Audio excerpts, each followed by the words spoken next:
Johnny, it's week 4. Week 3 was fucking horrible, and we shouldn't talk about it. Just flush it down the toilet.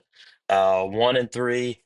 I think overall now we are down 0.65 units, so not even down a full unit. But I feel a little comeback coming. We're in Vegas. What's the worst that All can right. happen?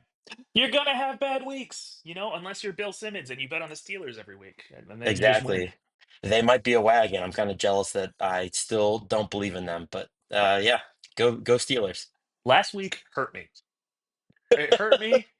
I don't do well losing money on bets. It makes me question everything. So how am I making money this week? Tell me. Pick Uh, number we're, one. we're going back to the well, man. I just can't quit my Arizona Cardinals. I thought that Detroit game last week was kind of funky. I thought they had the pick six that wasn't a pick six Hmm. should be investigated by I don't know, the government maybe. So Washington coming off their big Monday night victory. I think they're going to be huffing their own farts a little bit, thinking that they're world beaters going into Arizona. Arizona is laying 3.5, and we're going to lay the points and go with the Cardinals. Cardinals 3.5. I like it, and I think Bill and Joe House agree with you. So love it. Next up, pick two. Pick two is another stinky line that we're gonna go down to our favorite Houston Texans. Jacksonville's coming into town. Jacksonville might stink, might be the worst team in the history of mankind, and Houston is only laying 6.5. So we're gonna go the opposite way, and we're gonna bet on the lowly Jacksonville Jaguars to What? pull themselves up from ineptitude.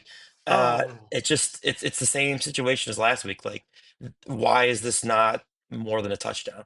Um, I think Vegas is a little leery with this Houston team. They kind of want I think they're in a wait and see approach to see if they're actually world beaters, to see if they're a Hmm. legit Super Bowl contender. And right now they're not proving it on the field. They're letting teams hang around.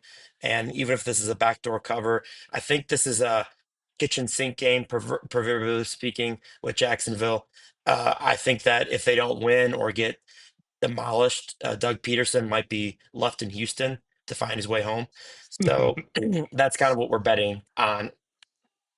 Yeah, so it's kind of a play against the public who's going to overreact to last week of them sucking so bad. Exactly. Exactly. That's how you make money. All right, pick three. Pick three. I hate to do it. I got to do it. We're going to the triage game. That's what we're calling it out here. There is a chance that half of the stadium tomorrow is Browns fans in Vegas. We are taking over Vegas currently. Very rarely do you have an opportunity to bet on a game that I'm actually going to. So this line has been all over the place because we don't even know who is playing in this game. There are amazing amount of players already listed out. I mean, I know we love the NFL, we love the sport, but sometimes I wonder if the quality of the sport is even good anymore. We're in week 4, and there's probably going to be like 10 guys not playing in this game. Hmm. It's kind of nuts. It opened, Browns were favorite, and then when you heard some of the injury stuff, uh, then Raiders were favored, and now it's gone the other way. So we are going to lay the points on the road. Browns laying 2 points against Vegas. Vegas doesn't have their two best players in Matt Crosby and Devontae Adams. We don't know who the quarterback is. Is it going to be Gardner Minshew? Is it going to be Mr. Stash from Purdue? No one really knows. So, See, the one problem is that we know who the other quarterback's going to be, and I that's mean, not good. if I really want to be dirty, I did think about going for the under. The under is at like 36, 35, depending where you look. I mean, there might not be any points in this game. Yeah. I definitely don't think that this is going to be a home game. There will be no advantage for Vegas. Uh, their coach is kind of questionable as far as he kind of threw his players under the bus. Will they react? I don't know. I could see this game going any which way, but we're just gonna kind of ride or die and see what happens. All right, Browns laying the points. All right, quick little sprinkle. Yeah, we got two little sprinkles. We're gonna split Two. Okay. half a unit, do a little money line sprinkles. The first one is we're gonna go with Rams plus 135 on the money line at Chicago. What has Hmm. Chicago done to deserve being a favorite even at home? I know the Rams are beat up. They don't have receivers, but man, I watched that game last week when they came back and beat 49ers. Just watching how Sean McVay calls a game for Matthew Stafford is kind of like amazing to watch. I'm going to ride with the Rams until I'm proven otherwise. And like I said, Chicago does not deserve to be a home favorite right now.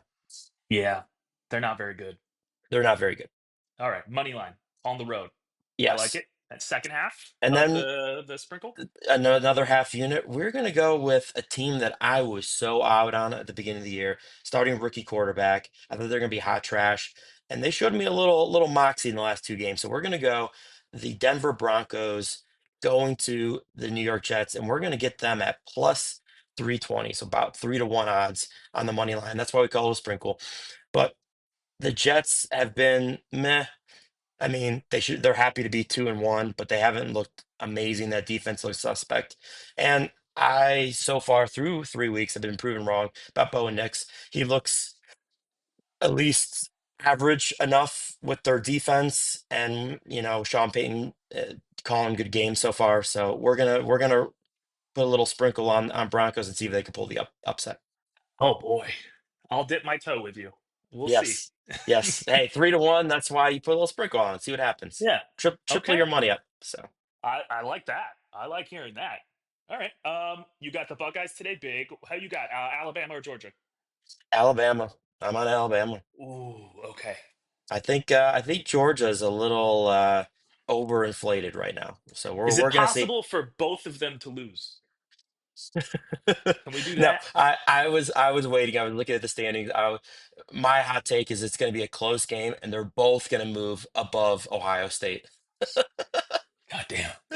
You're No, probably I right. think I think I don't know how the schedules shake out, but I think the two best teams in the SEC are Tennessee and Texas, Hmm. which neither of which are playing in this game.